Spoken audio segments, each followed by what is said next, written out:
Hello everyone, welcome to Kapil institute Bathinda. So guys, जैसे कि हमारी सीरीज़ चल रही है पंजाब हिस्ट्री एंड कल्चर की, जो कि पंजाब पटवारी एग्ज़ाम के लिए बहुत इंपॉर्टेंट क्वेश्चंस हम लोग डिस्कस कर रहे हैं, तो उसी सीरीज़ को आगे कंटिन्यू करते हुए आज हमारा थर्ड पार्ट है।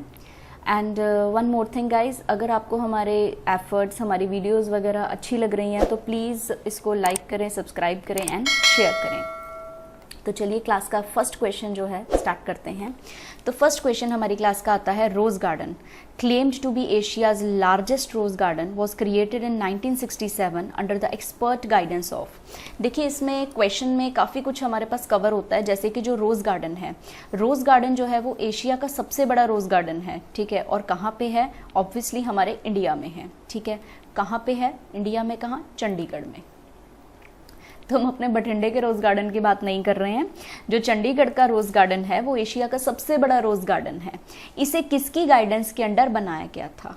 तो आंसर है हमारे पास डॉक्टर एम.एस. रंधावा, मोहिंदर सिंह रंधावा। इनकी जो एक्सपर्ट गाइडेंस है उसके अंडर हमने जो है रोज़ गार्डन जो है वो इस्टेब्लिश किया है, राइट।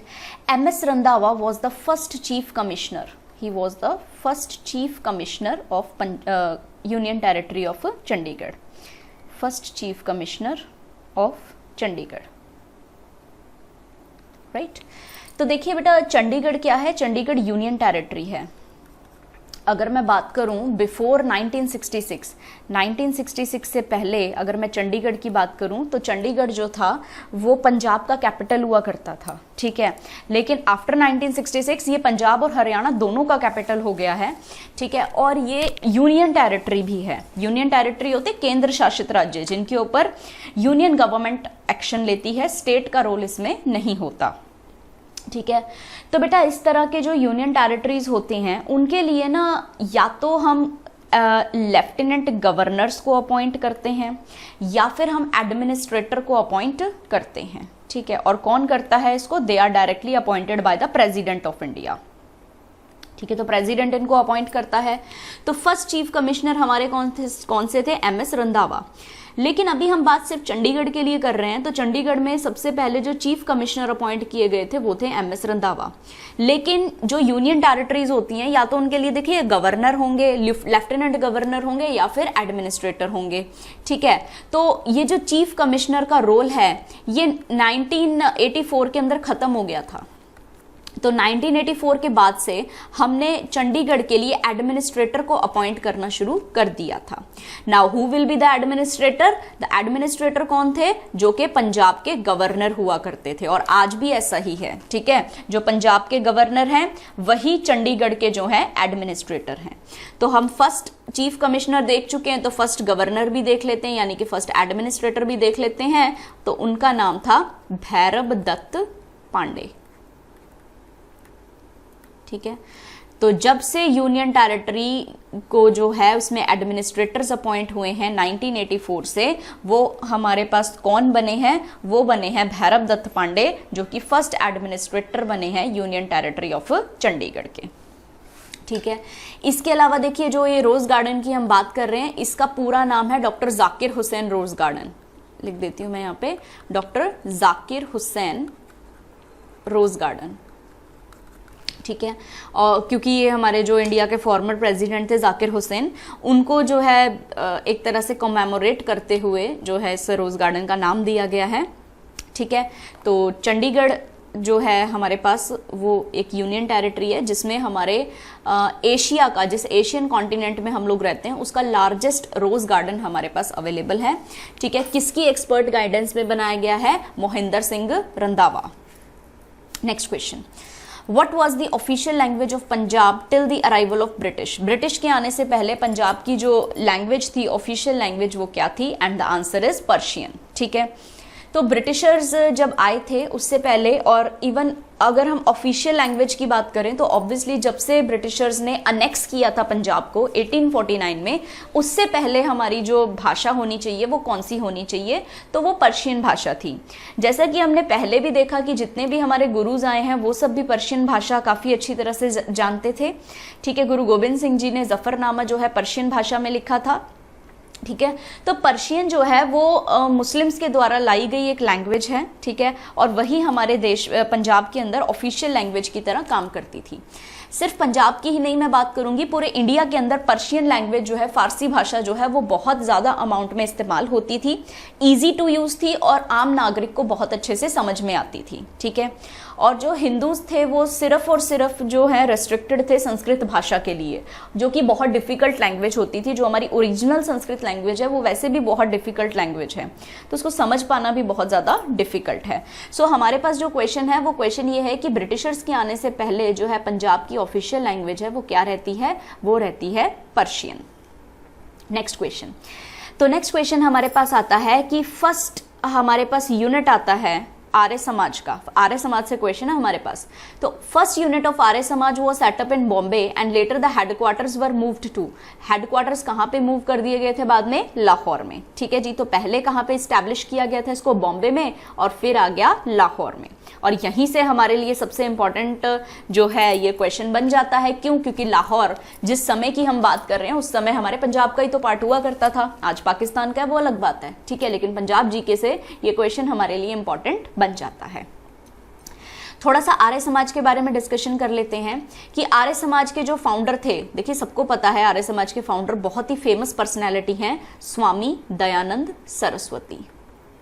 स्वामी दयानंद सरस्वती ये जो हैं हमारे आर्य समाज के फाउंडर साहब थे, फाउंडर फादर थे, ठीक है। स्वामी दयानंद सरस्वती का एक स्लोगन बहुत फेमस है, वही स्लोगन जो है एग्जाम में काफी बार पूछा गया है, और वो स्लोगन था वेदों की ओर चलो। वेदों की ओर चलो मतलब ये कहते थे कि जैसा वेदों में लिखा हुआ है उसी तरह की तरीके की चीज़ों को फॉलो करो, लेकिन उसमें से जो ढोंग पाखंड है उन चीज़ों को फॉलो मत कीजिए, ठीक है। लेकिन वेदों के अंदर जिस तरह की बात की गई है उन सब की तरफ चलो और उनको फॉलो करो, ठीक है। ये जो है अपने व्यूज़, जो इनके विचारधाराएं हैं, या फिर अगर मैं बात करूं इनके लिटरेरी वर्क्स की, ठीक है, तो ये अपना लिटरेरी वर्क एक बड़े ही फेमस जर्नल में प्रिंट करवाते थे, पब्लिश करवाते थे, जिसका नाम था सत्यार्थ प्रकाश। अगेन पूछा हुआ क्वेश्चन है एग्जाम में कि स्वामी दयानंद सरस्वती की जो लिखारियां थी, जो उन्होंने जो चीज़ें लिखी थी वो कहाँ पे पब्लिश होती थी? वो सत्यार्थ प्रकाश में पब्लिश होती थी, ठीक है।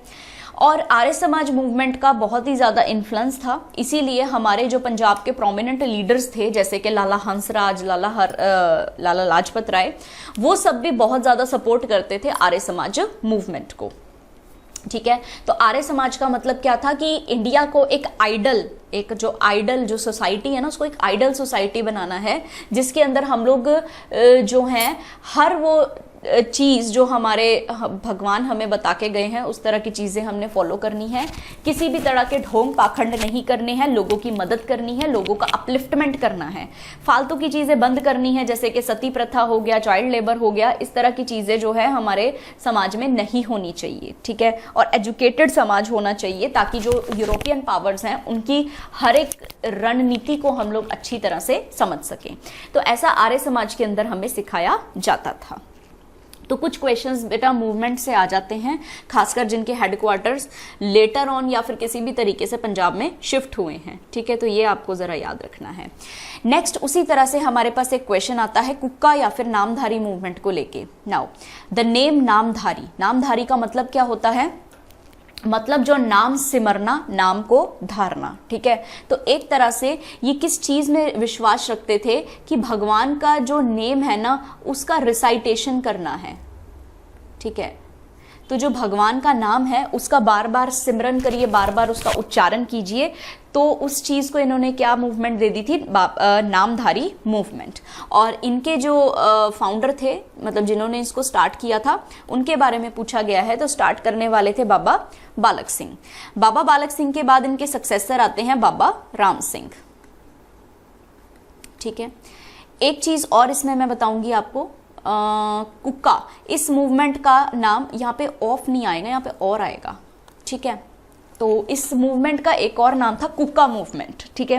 कुक्का का मतलब क्या होता है? जब हम जोर जोर से किसी चीज को बार बार रिपीट करते हैं उसे हम कुक्का कहते हैं, ठीक है। कुक्का मारनिया, ठीक है, ऐसे कहते हैं ना आपा, ठीक है। तो ये लोग क्या करते थे, ये लोग भगवान के जो हिम्स होते थे, जो उच्चारण होते थे, जो मंत्र होते थे, उनको बड़ी जोर जोर से ये लोग उसका बार बार उच्चारण करते थे कि मतलब आवाज इस तरह की गूंजे कि और कोई शोर शराबा इधर उधर से सुनाई ना दे, सिर्फ भगवान का नाम ही सुनाई दे। इसीलिए इस मूवमेंट का नाम जो है वो कुक्का मूवमेंट भी पड़ गया। ठीक है जी।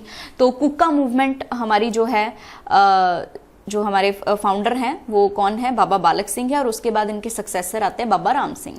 अब हमारे लिए एक और इम्पॉर्टेंट क्वेश्चन जो है वो ये है कि जो कुक्का मूवमेंट है वो कहाँ से स्टार्ट होती है। वो एक ना विलेज है, पैनी विलेज, जो कि लुधियाना के पास पड़ता है। ठीक है जी। तो आप कह सकते हो कि लुधियाना में इसके हेडक्वार्टर्स हैं, पैनी विलेज में इसके हेडक्वार्टर्स हैं। ठीक है। इसके अलावा इन्होंने कुछ जर्नल्स वगैरह भी जो हैं वो प्रिंट किए हैं, कुछ जर्नल्स जैसे कि नवा हिंदुस्तान। ठीक है।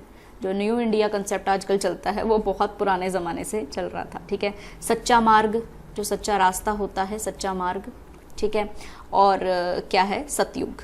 ठीक है। इस तरह से इन्होंने, सतयुग स्पेलिंग ठीक कर लेना, सतयुग। तो इस तरह से कुछ जर्नल्स वगैरह भी इन्होंने पब्लिश किए थे। ठीक है। अभी जो नामधारी मूवमेंट है ना, ये सब लोग जो है वो सिख रिलीजन को पूरी तरह से फॉलो करते हैं, लेकिन सिर्फ एक चीज़ का फ़र्क है, ये नहीं मानते कि जो गुरु गोबिंद सिंह जी हैं वो ऐसा बोल के चले गए कि आगे से जो आपके जो गुरु होंगे, अभी लिविंग गुरुज का जो ह्यूमन गुरु हैं उनका जो है कंसेप्ट खत्म होता है, और गुरु गोबिंद सिंह जी जो बोलते हैं वो कहते हैं श्री गुरु ग्रंथ साहिब आपके आगे से गुरु रहेंगे, उन्हीं को आपने अपना लिविंग गुरु मानना है। तो नामधारी मूवमेंट वाले ऐसा नहीं मानते, वो ऐसा मानते हैं कि जो हमारे लिविंग गुरुज हैं वो आज भी जिंदा हैं, वो आज भी किसी ना किसी फॉर्म में उनका जन्म हो रहा है। तो गुरु गोबिंद सिंह जी के बाद वो समझते थे कि उनके जो गुरु हैं वो बाबा बालक सिंह हैं। ठीक है। तो इसीलिए नामधारियों के थोड़ा सा जो है एंड में जाके, जो एंडिंग फेज होता है सिखिज्म का, वहां पे जाके इनकी विचारधाराएं बदल जाती हैं। इनके खुद के गुरुद्वारास वगैरह भी होते हैं। ठीक है। तो ऐसा इनका मानना है। राइट। तो ये हमने पढ़ा कुक्का मूवमेंट के बारे में। तो अगेन ये मतलब सिख जो हैं, जो सिख धर्म है, उनको बहुत ज़्यादा सपोर्ट करते थे, और जो गुरुओं की बानियाँ दी हुई थी उनके ऊपर ये बहुत ज़्यादा अपना जो है प्रभाव लोगों के ऊपर डालते थे। नेक्स्ट क्वेश्चन, अगेन हमारे पास एक क्वेश्चन आता है देव समाज मूवमेंट से, और देव समाज मूवमेंट जो है वो किसके द्वारा फाउंड की गई थी, शिव नारायण अग्निहोत्री के द्वारा। ठीक है जी। तो देव समाज के जो फाउंडर थे वो कौन थे, शिव नारायण अग्निहोत्री। अगेन इनके जो हेडक्वार्टर्स थे वो लाहौर में थे। ठीक है। तो देव समाज का भी एक ही टारगेट होता था कि किसी तरह से अपलिफ्टमेंट करना है, सोशल अपलिफ्टमेंट करना है सभी तरह के लोगों का। इसीलिए इन्होंने देव समाज मूवमेंट का लॉन्च किया था। तो आपको इनके फाउंडर का नाम याद रखना है, और जो हेडक्वार्टर्स हैं, जो जगह है, उसका नाम याद रखना है। लाहौर के अंदर इन्होंने अपना हेडक्वार्टर बनाया था। नेक्स्ट क्वेश्चन, फिर से हमारे पास मूवमेंट से एक क्वेश्चन आता है, who started the Nirankari movement. तो निरंकारी मूवमेंट स्टार्ट की थी बाबा दयाल ने। बाबा दयाल एक मर्चेंट थे जो कि पेशावर से बिलोंग करते थे, और इन्होंने निरंकारी मूवमेंट के जो हेडक्वार्टर्स थे वो कहाँ पे बनाए हुए थे, रावलपिंडी में। तो अगेन ये क्वेश्चन हमारे लिए इंपॉर्टेंट हो जाता है। 1851 के अंदर रावलपिंडी में इन्होंने जो है निरंकारी मूवमेंट जो है उसकी स्थापना की थी। अभी जो निरंकारी मूवमेंट वाले लोग हैं उनका देखिए, आपने स्लोगन सुना होगा, तन निरंकार, है ना, तन तन निरंकार। तो ये जो है गुरु नानक देव जी के नक्शे कदमों पे बहुत ज़्यादा चलते हैं। जैसा कि गुरु नानक देव जी अपनी टीचिंग्स में कहते थे, वैसा ही ये फॉलो करते हैं, बिल्कुल उसी तरह की लाइफस्टाइल जीते हैं, और उसी तरह से ये लोग एक दूसरे को जो है इस फील्ड में आगे लेके जाते हैं निरंकारी मूवमेंट के अंदर। ठीक है।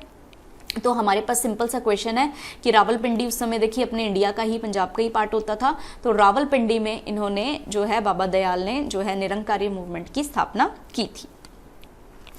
फिर नेक्स्ट क्वेश्चन हमारे पास आता है राधा स्वामी मूवमेंट से रिलेटेड। तो फाउंडर कौन थे राधा स्वामी मूवमेंट के, ही वॉज द हिंदू बैंकर जिनका नाम था शिव दयाल। ठीक है। इनको स्वामी जी महाराज भी कहा जाता है, शिव दयाल को। ठीक है। इनका जो रियल नेम था वो तुलसी राम था। ठीक है। तो तुलसी राम या फिर शिव दयाल या फिर स्वामी जी महाराज। तो राधा स्वामी मूवमेंट जो है ये आगरा में स्टार्ट हुई थी। ठीक है, तो इसके हेडक्वार्टर्स थोड़े से डिफरेंट है, आपके पंजाब से रिलेटेड नहीं है, ठीक है जी। तो इसके जो हेडक्वार्टर्स हैं वो आगरा के अंदर है, ठीक है। तो राधा स्वामी मूवमेंट जो है दुनिया के कोने कोनों में फैली, स्टार्ट जो हुई है वो कहाँ से हुई है, आगरा से हुई है। तो कई बार क्या होता है कि ये मूवमेंट्स वगैरह होती हैं, इनसे एक आधा क्वेश्चन जो है एक्सपेक्ट करके चलते हैं एग्जाम में, ठीक है, आ जाता होता है। चलिए नेक्स्ट क्वेश्चन अब हमारे पास आते हैं एंग्लो सिख वॉर से रिलेटेड। तो फर्स्ट एंग्लो सिख वॉर के बारे में हमसे क्वेश्चन पूछा गया है।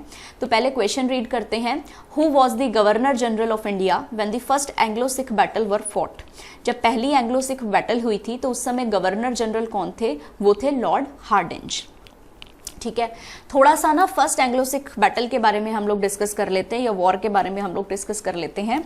देखिए एंग्लो और Sikh, Anglo means British and Sikh means हमारे सिख कम्युनिटी वाले, हम लोगों के अंदर जो है वो बैटल हुई है ना। ये जो वॉर है ना, फर्स्ट मतलब दो हुई हैं, फर्स्ट एंड सेकंड, ठीक है। जो फर्स्ट हुई है उसका टाइम पीरियड जो है वो 1880 नहीं है, 1850 भी नहीं है, सॉरी 45, 1845 से लेके 1846 तक जो है इसका टाइम पीरियड है, ठीक है जी। तो 1845 से 46 के बीच में हमारे पास महाराजा रंजीत सिंह के जाने के बाद जो उनके सक्सेसर्स आते हैं वो ठीक से रूल देखिए नहीं संभाल पाते, तो ब्रिटिश गवर्नमेंट उन पे हावी हो जाती है। जब तक महाराजा रंजीत सिंह थे तो ब्रिटिश गवर्नमेंट थोड़ा सा डर के भी रहती थी, ठीक है, दबदबा बहुत था उनका, ठीक है, और ब्रिटिशर्स उनसे काफ़ी चीज़ों में हेल्प भी लेते थे आके। तो एक तरह से जो महाराजा रंजीत सिंह हैं वो काफ़ी ज़्यादा जो थे उस समय ब्रिटिशर्स के को अपने पंजाब में आने से रोकने के लिए फेमस थे। लेकिन जैसे ही वो चले जाते हैं तो उनके बाद जो उनके सक्सेसर्स हैं वो उनके रूल को अच्छे से संभाल नहीं पाते। तो साल आ जाता है 1845 जब ब्रिटिश ईस्ट इंडिया कंपनी जो है वो टोटली चाहती है कि पंजाब का इलाका भी हमारा हो जाए। जैसे बाकी एरिया के ऊपर हमने फैक्ट्रीज वगैरह लगा रखी हैं, उसी तरह से पंजाब के अंदर भी हम फैक्ट्रीज वगैरह इंपोज करना शुरू कर दें, ठीक है। तो इस तरह से उनकी कुछ रणनीतियां थी। नाउ ये जो हमारे पास एंग्लो सिख वॉर है, फर्स्ट एंग्लो सिख वॉर है, ये कोई एक वॉर नहीं है, it is a series of war, ठीक है। कभी कहीं पे होगी, कभी कहीं पे होगी, जैसे कहीं पे बैटल ऑफ मुड़की हो गई, ठीक है, और उसके बाद हम बात करते हैं तो बैटल ऑफ फिरोज शहर हो गई, बैटल ऑफ बड्डोवाल हो गई, बैटल ऑफ अलीवल हो गई, बैटल ऑफ सबराव हो गई, ठीक है। तो इस तरह से काफ़ी सारी सीरीज़ में हमारे पास जो है 5-6 सीरीज़ में हमारे पास ये बैटल्स चली हैं। और उसके बाद हमारे पास जो होता है एक ट्रीटी साइन होती है, ट्रीटी ऑफ लाहौर, ठीक है। तो उसको भी लिखते हैं, लेकिन उससे पहले एक क्वेश्चन हम और करेंगे। ऐसी कौन सी बैटल है इसमें से जो फर्स्ट एंग्लो सिख वॉर की, ऐसी कौन सी बैटल है जिसमें सिख विनर हैं? क्योंकि सिर्फ एक ही है, बाकी सब में तो देखिए ब्रिटिश फोर्सेस विनर हैं, ठीक है। कुछ लोग थे हमारे जैसे कि लाल सिंह वगैरह एंड तेज सिंह, ये सिक्स का साथ तो देते थे लेकिन एन मौके पे रणभूमि छोड़ के भाग जाते थे, ठीक है, एक तरह से धोखा देते थे जिसकी वजह से हमारी सिख फोर्सेस जो हैं वो हार जाती थी, ठीक है। तो एक तरह से बिट्रेल वगैरह था, अंग्रेजों के साथ ही मिले हुए थे। लेकिन चलिए अभी हमारे पास क्वेश्चन क्या आता है कि कौन सी ऐसी बैटल थी जिसमें जो है ब्रिटिश जो है हमारे सिख वॉरियर्स जो थे वो विनर रहे थे, और वो थी बैटल ऑफ बड्डोवाल। बैटल ऑफ बड्डोवाल अच्छा क्वेश्चन है, पूछा जा सकता है ये, ठीक है। तो बैटल ऑफ बड्डोवाल जो थी ये वो बैटल थी, वन एंड ओनली, जो कि हम फर्स्ट एंग्लो सिख बैटल के अंदर बात करेंगे, one and only Sikh battle जिसके अंदर जो है हमारे सिख जो थे कम्युनिटी के वो लोग जो थे विनर थे। रणजोत सिंह मजीठिया इस सिख फोर्सेस को लीड कर रहे थे और उस समय जो है ये बैटल लड़ी गई थी, ठीक है जी। तो एक ये क्वेश्चन हमारे पास अच्छा क्लियर हो गया। अच्छा एक क्वेश्चन और कर लेते हैं, वो क्वेश्चन क्या है, फर्स्ट एंग्लो सिख वॉर के समय पंजाब के महाराजा कौन थे? तो महाराजा थे महाराजा दुलीप सिंह। सेकंड में भी यही रहेंगे, महाराजा दुलीप सिंह, ठीक है। सेकेंड एंग्लो सिख वॉर में भी यही रहेंगे, ठीक है। और इसके अलावा हमारे पास जो ट्रीटी साइन होती है वो ट्रीटी कौन सी साइन होती है? ट्रीटी ऑफ लाहौर साइन होती है।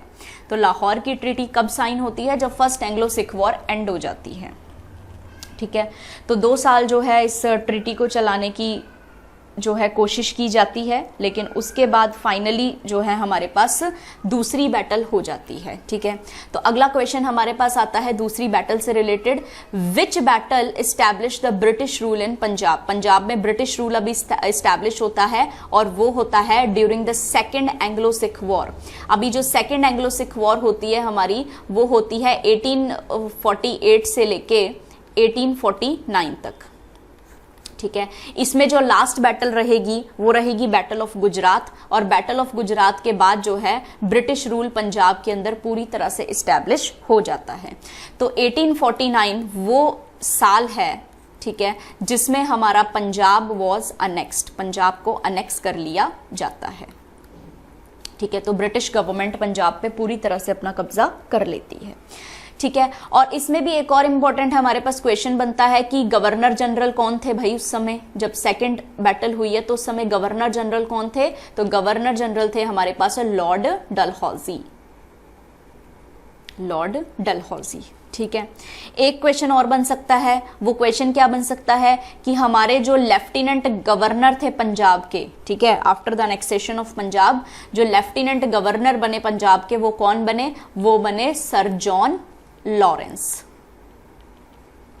कौन बने? सर जॉन लॉरेंस बने। ठीक है जी, तो इस तरह से हमारे पास कुछ क्वेश्चंस हम कवर करते हैं इस चीज के अंदर कि विच कौन सी बैटल जो है इस्टेब्लिश करती है पंजाब के अंदर ब्रिटिश का रूल, तो वो है बैटल ऑफ गुजरात। ठीक है, नेक्स्ट क्वेश्चन।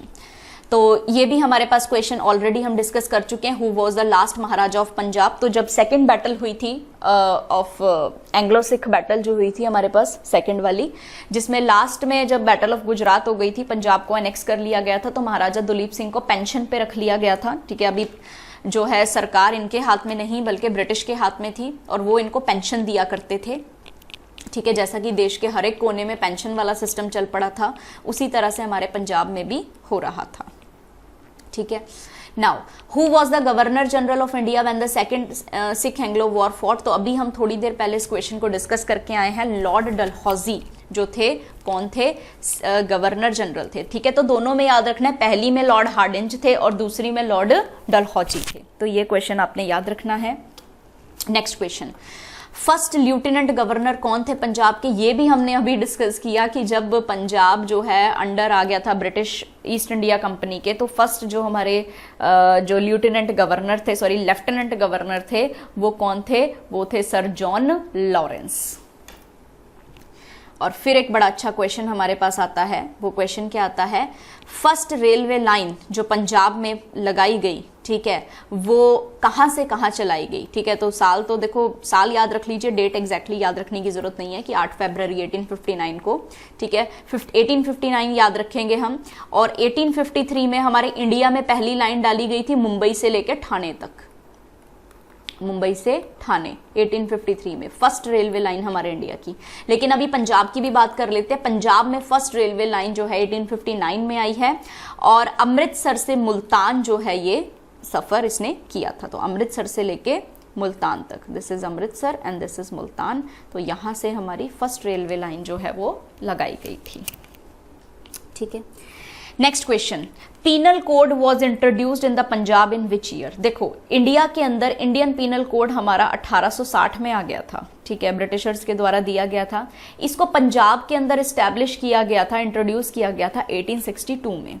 तो बहुत ही जल्दी हम लोगों ने पंजाब के अंदर इसको इस्टेब्लिश कर दिया। इसी तरह से इंडिया के बहुत सारे एरियाज के अंदर इस्टेब्लिश किया गया और स्पेशली वो वाले एरियाज जो बॉर्डर रीजन्स पे पड़ते थे। ठीक है, तो हमारे पंजाब का तो नाम वैसे भी नॉर्थ वेस्ट फ्रंटियर प्रोविंस था। नॉर्थ वेस्ट मतलब नॉर्थ वेस्ट डायरेक्शन में आता है, फ्रंटियर मतलब दूसरे देश की बाउंड्रीज के साथ टच करता है तो फ्रंटियर हो जाता है। ठीक है, प्रोविंस मतलब जो प्रांत होते हैं जहां पे राजा महाराजाओं के राज चला करते थे।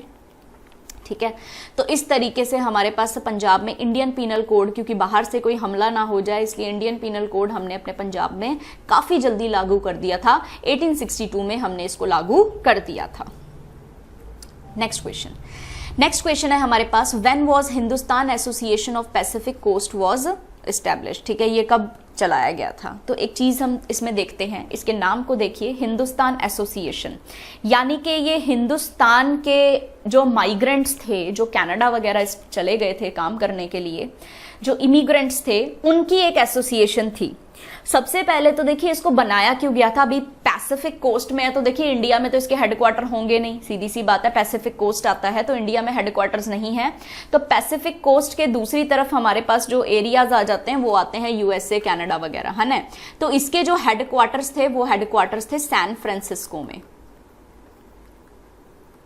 सैन फ्रांसिस्को में, ठीक है, इसके हेडक्वार्टर्स थे।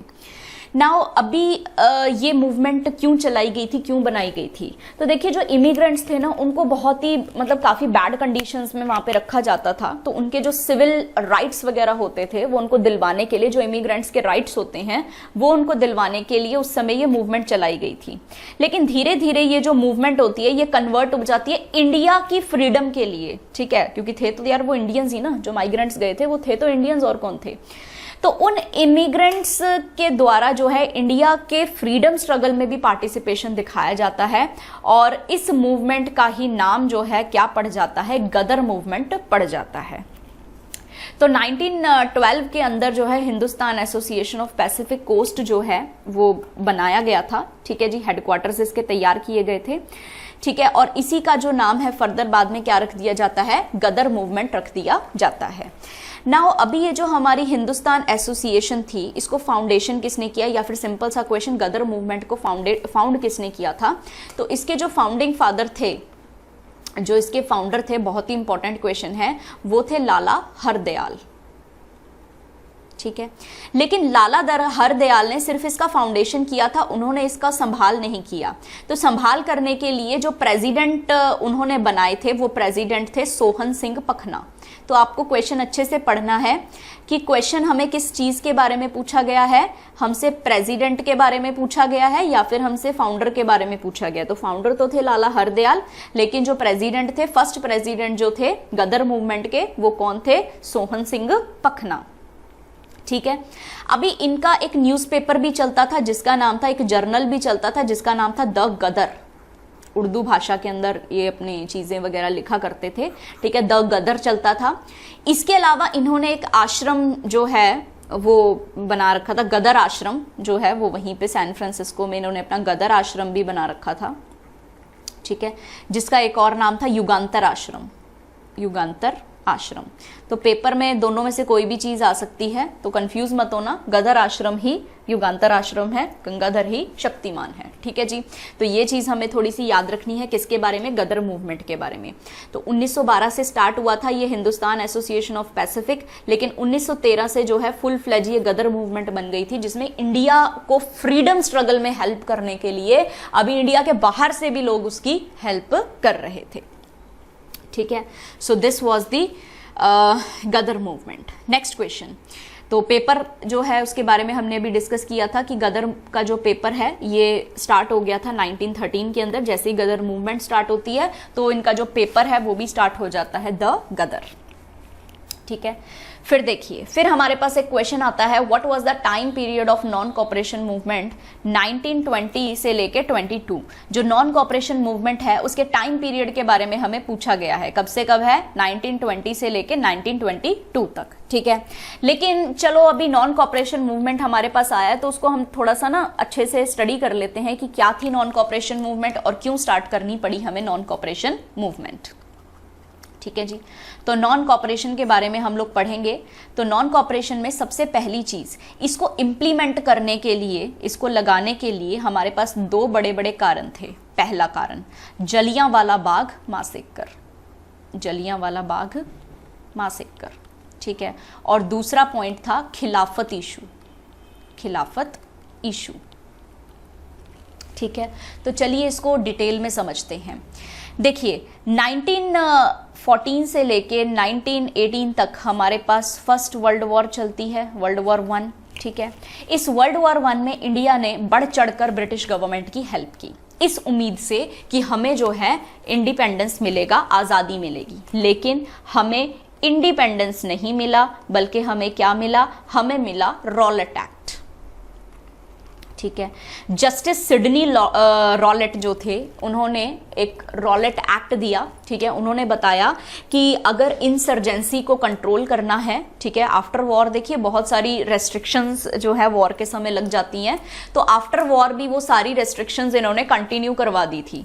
कोई भी 3-4 लोग आपस में खड़े नहीं होंगे, अगर ऐसा एक साथ वो दिखाई दे गए तो उनके ऊपर सेडिशन के चार्जेस लग जाएंगे, कॉन्स्पिरेसी के चार्जेस लग जाएंगे, जिसकी वजह से जो है उसको वहां से जो है उठा के जेल में डाल दिया जाता था, ठीक है जी। तो बिना ट्रायल के हम क्या करते थे, जो है उठा के बंदों को जेल में डाल देते थे, ठीक है। तो बिना ट्रायल मतलब वो इंसान अपना केस नहीं लड़ सकता, अपने हक में कोई वकील नहीं कर सकता, ठीक है। जब मर्जी आती है उनको उठा के जेल में डाल देते, और जब ब्रिटिश गवर्नमेंट की मर्जी चलेगी तभी उनको बाहर निकालेंगे। तो इनडेफिनेट पीरियड ऑफ टाइम के लिए भी उस पर्सन को जो है जेल में डाल दिया जाता।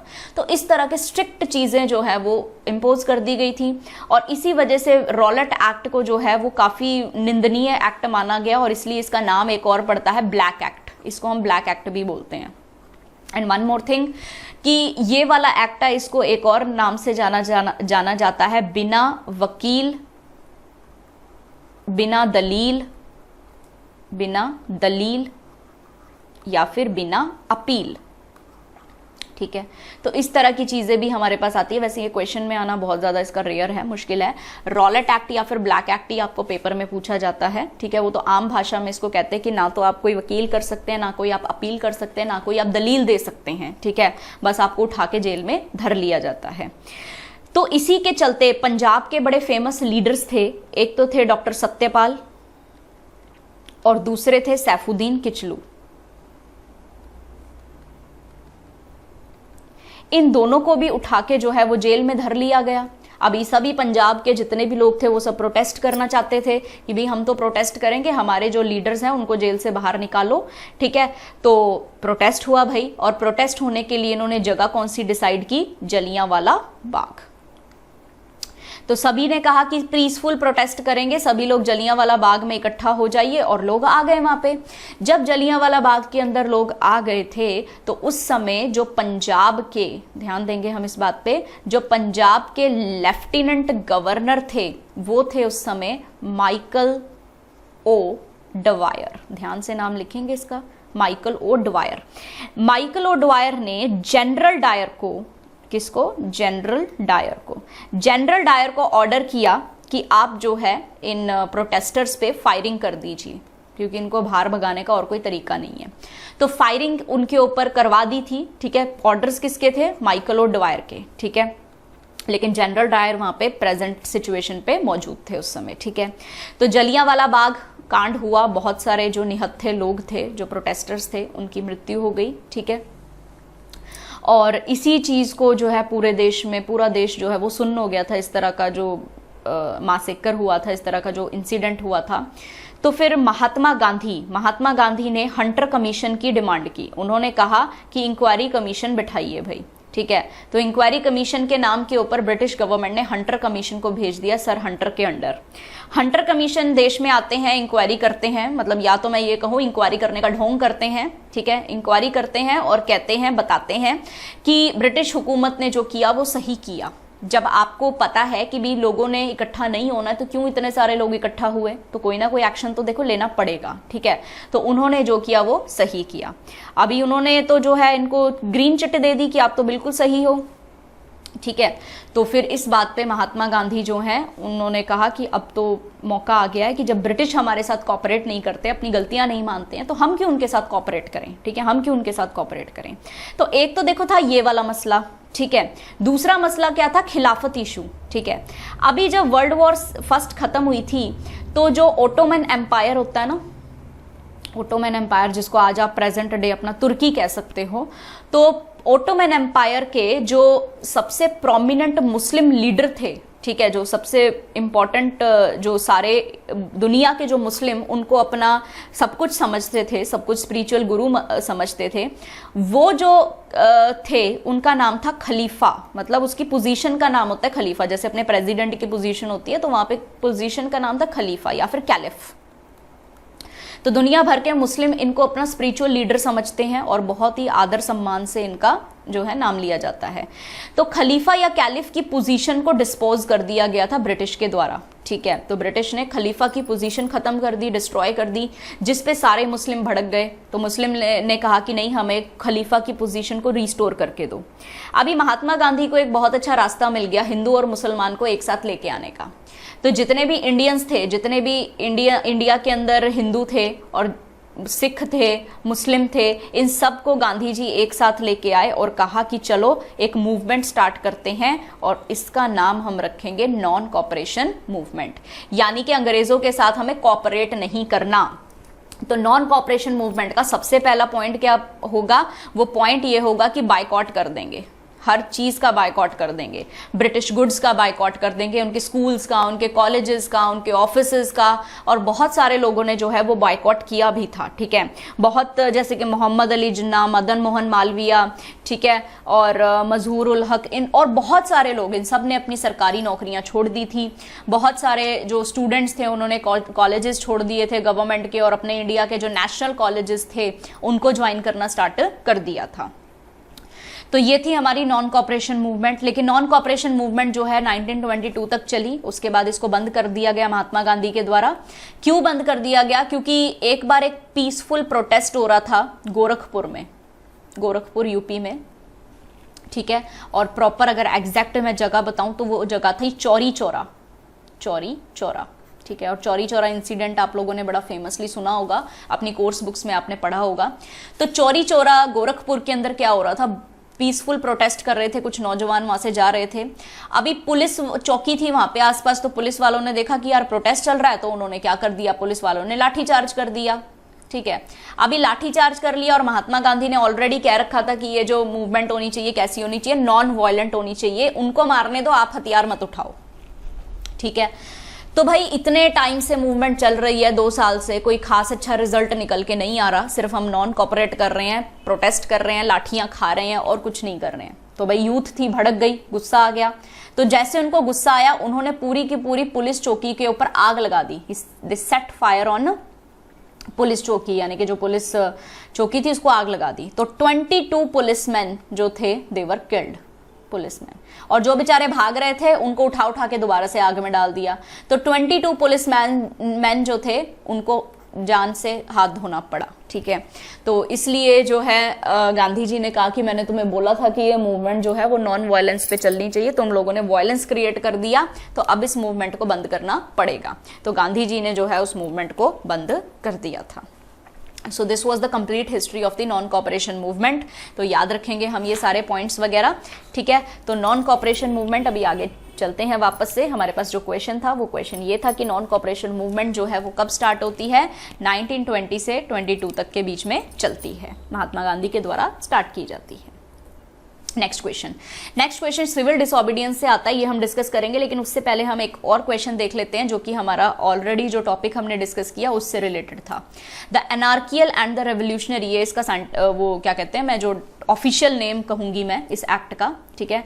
तो Anarchical and the Revolutionary Crime Act of 1919 was popularly known as, इसी को हम जो है रॉलेट एक्ट कहते थे। सिडनी रॉलेट के द्वारा ये जो है एक्ट दिया गया था, ठीक है। तो इसका एक्चुअल नेम, जो ऑफिशियल नेम था, वो था Anarchical and the Revolutionary Crime Act. Anarchical मतलब जो कोई भी मतलब उस देश को चलाने वाला कोई आर्की, कोई रूलर नहीं है, ठीक है। किसी भी तरह के एनार्कियल या फिर रेवोल्यूशनरीज के द्वारा कोई क्राइम वगैरह किया जाता है तो उसके लिए उन्होंने ये एक्ट बनाया था, ठीक है। लेकिन ये एक्ट जो है वो आम जनता के ऊपर बहुत ज्यादा इसका गलत प्रभाव पड़ा था, ठीक है। तो एक तरह से ये बहुत बड़ा गिगेंटिक ब्लंडर था, ब्लैक एक्ट था, ठीक है जी। चलिए अभी हम लोग वापस आते हैं आज के लास्ट क्वेश्चन के ऊपर, सिविल डिसोबीडियंस मूवमेंट के ऊपर। तो civil disobedience movement was launch in the year 1930, 1930 के अंदर गांधी जी ने सिविल डिसोबीडियंस मूवमेंट को स्टार्ट कर दिया था। Now what was the civil disobedience movement? तो अगर आप नाम ही समझ पाएं तो सिविल मतलब जो सिविल जो सूट्स होते हैं, जो लॉज होते हैं, जैसे हम जैसे आम जो नागरिक होते हैं उनके लिए कुछ लॉज वगैरह बने होते हैं। अभी जो सिविल लोग हैं वो क्या कर रहे हैं, वो क्या करेंगे, वो डिसओबे करेंगे। किसको डिसओबे करेंगे? ऑब्वियसली जो सरकार है उसी को करेंगे ना। तो हम जो थे वो ब्रिटिश को क्या कर रहे थे? डिसओबे कर रहे थे, तो सिविल डिसोबीडियंस एक तरह से हमारे देश में स्टार्ट हो गया था, और civil disobedience was started in the year 1930 by Mahatma Gandhi. तो महात्मा गांधी ने इसको स्टार्ट किया था। अभी जो इमीडिएट कॉजेज थे, जो रीजंस थे इस मूवमेंट को स्टार्ट करने के, वो ये थे कि जो सिविल लॉज थे हम आम लोगों के ऊपर, वो बहुत ज्यादा बढ़ते जा रहे थे यार। ठीक है, सॉल्ट जो कि एक बेसिक कमोडिटी होती है हम सबके खाने में, कि भी कभी और कोई मसाला ना हो तो कम से कम नमक हो तो भी खाना खाया जाता है आराम से। ठीक है, तो जो बेसिक कमोडिटी थी, हमारे ही देश के समुद्र थे, ठीक है, हमारे ही देश के जो कोस्टल एरियाज थे, वहां पे सरकार, ब्रिटिश सरकार नमक बनाती, हिंदुस्तानियों को नमक बनाने का अधिकार नहीं था। ठीक है, नमक बनाती और हिंदुस्तानियों को ही महंगे दामों पे बेचती। ठीक है, जो कि एक बेसिक सी कमोडिटी है, उसको भी महंगे दामों पे बेचा जाता था। ठीक है, तो इसके ऊपर महात्मा गांधी ने कहा कि इस तरह के रूल्स एंड रेगुलेशंस तो देखो फॉलो नहीं किए जा सकते, तो इसको जो है तोड़ना पड़ेगा। और इसी को हम लोग बड़े पॉपुलरली कहते हैं सॉल्ट मार्च या फिर दांडी मार्च। इसको दांडी मार्च भी कहा जाता है, सॉल्ट मार्च या फिर दांडी मार्च कहा जाता है। ठीक है, सॉल्ट मार्च इसलिए क्योंकि सबसे पहले जो है ये जो स्टार्ट हुआ है सिविल डिसोबीडियंस, वैसे तो बहुत चीज़ों में हमने डिसोबे किया है, लेकिन सबसे पहला जो इसका कदम था वो था सॉल्ट की तरफ, कि सॉल्ट खुद का बनाएंगे, खुद का नमक बनाएंगे।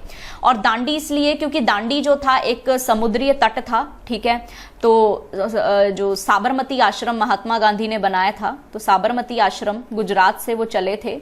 ठीक है, वहां से वो चलते हुए दांडी तक पहुंचे, उन्होंने पद यात्रा की, और उसके बाद उन्होंने जाके क्या किया, वहां पे जो है अपना खुद का नमक बनाया, सॉल्ट जो है मूवमेंट इन्होंने स्टार्ट कर दी थी। ठीक है जी, तो दांडी मार्च एक तरह से हमारा 1930 के अंदर इन्होंने स्टार्ट कर दिया था। अभी एक और क्वेश्चन हमारे पास आता है, वो क्वेश्चन आता है कि कौन सी जो फीमेल लीडर थी जो जिन्होंने काफी अच्छा रोल प्ले किया है सिविल डिसोबीडियंस मूवमेंट के अंदर, या फिर मैं सॉल्ट मार्च के अंदर अगर बात करूं तो वो थी सरोजिनी नायडू। सरोजिनी नायडू। तो ये क्वेश्चन भी इंपॉर्टेंट है भाई आपके लिए जानने के लिए, क्योंकि फीमेल जो है, फीमेल से क्वेश्चन आता है हमारे देश में, कम ही है जिन्होंने कुछ ज्यादा काम किया है। ठीक है, तो ऐसा क्वेश्चन आपके लिए जरूर पेपर में आता है। So this was the civil disobedience movement. तो ये थी हमारी आज की डिस्कशन। ठीक है, नेक्स्ट डिस्कशन हम लोग अगली क्लास में कंटिन्यू करते हैं। तो आज की क्लास में हमारा इतना ही रहेगा। Thank you and have a nice day.